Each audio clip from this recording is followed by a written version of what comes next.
All right, I'm Kevin Smith with Crescat Capital, and I'm here with Ken Brophy. He's the CEO of Intrepid Metals. Sorry. Go ahead. No, now President and COO, because Ken Enquist just joined us as the CEO as of Monday of this week. That's right. So some exciting news on that front. Why don't we just start? Well, let me just start by saying that Intrepid Metals, they are a company that Crescat is invested in. They have two exploration projects in Arizona near the Tombstone district. One's called Corral Copper, right? And we'll talk about that in a minute. And the other one is in Tombstone. Tombstone South. We're just south of the town of Tombstone. And that's a silver project. Well, why don't you talk about the new CEO that you just brought on? Yeah, so Ken Enquist, very strong technical background.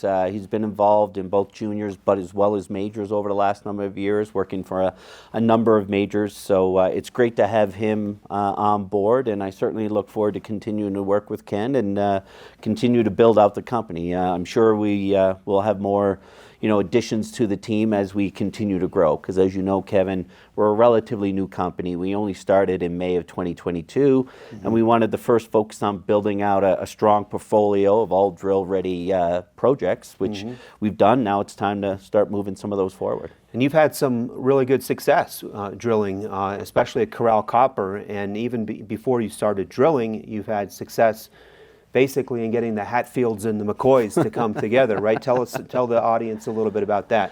So yeah, Corral Copper is a real exciting project of ours. We called it Corral Copper because we actually had to corral a whole bunch of this fragmented land ownership. To date, we now have 9,600 acres of mineral rights. 1,800 acres of those are private land, so a combination of patented mining claims and additional surface rights. And to your point, Kevin, it took a long time. We had to build relationships with a lot of local stakeholders, kind of understand, some of the history as a first priority, and then illustrate that the only way that we can really create value is to be able to corral or consolidate this district. So now we have certainly more of a district scale opportunity. And because of the fragmented land ownership previously, a lot of the previous exploration was also fragmented. So we're the first ones now that's been able to come in and look at this more as a district scale opportunity.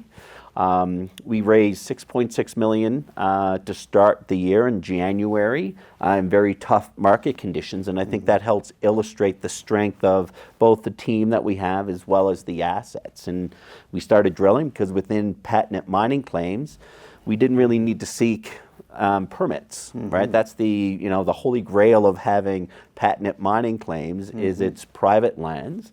So it's more like dial before you dig. We're notifying the county this is what we're planning to do, and we had tremendous success. Tell us about the results, because you have shallow, high-grade copper with silver and gold too. Is that right? Yes. So to simplify it, our story is very unique because it's shallow, high-grade copper mineralization primarily within private lands, and we have this 3.5-kilometer trend that we've started. But all the drill results can be found on our website certainly. But a highlight is 112 meters of 1.5% copper, included over 0.5 gram per ton gold, as well as some silver.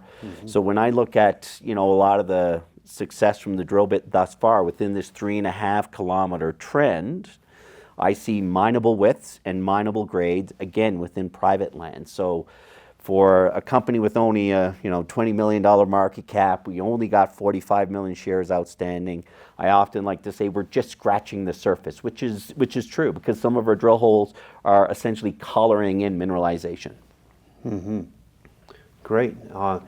And so you have plans to do more drilling, more deeper drilling too? So at this stage, since the drill program began, we've been continuing to do some additional work. We've done some detailed mapping.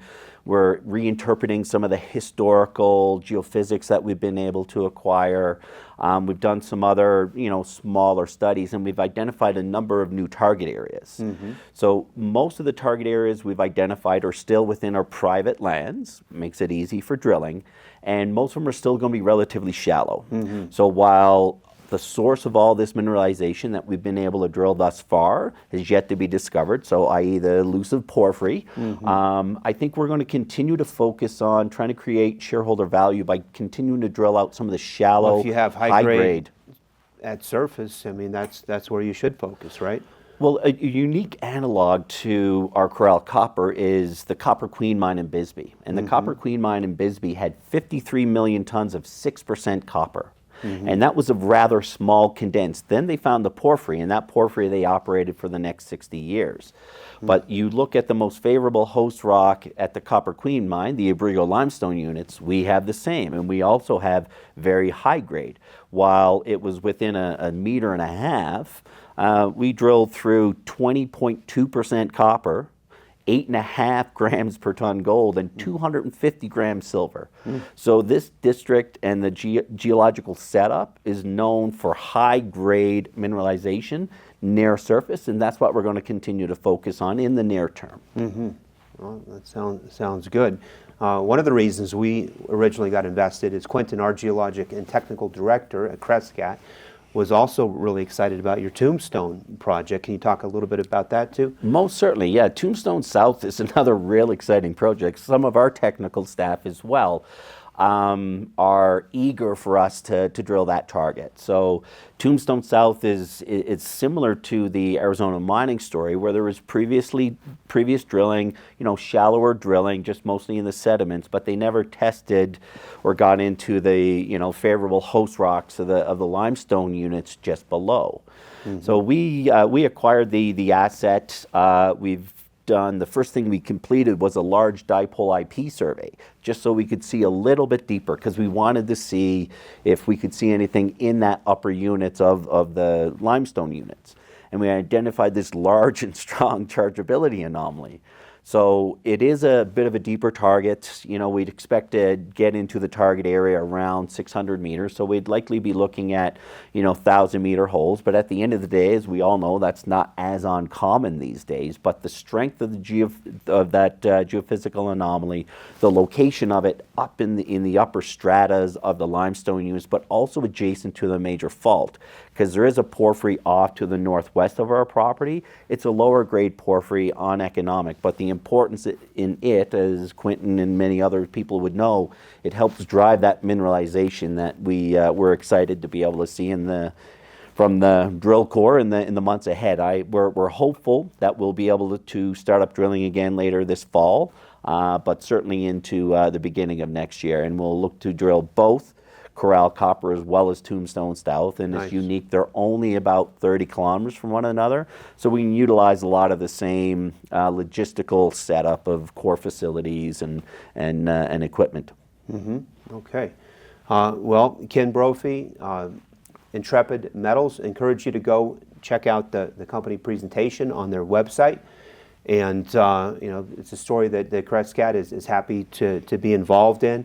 On both the copper and the silver target, and we hope to see you guys start that drilling again in the fall. Thank you so much. It was a pleasure meeting you again. All right.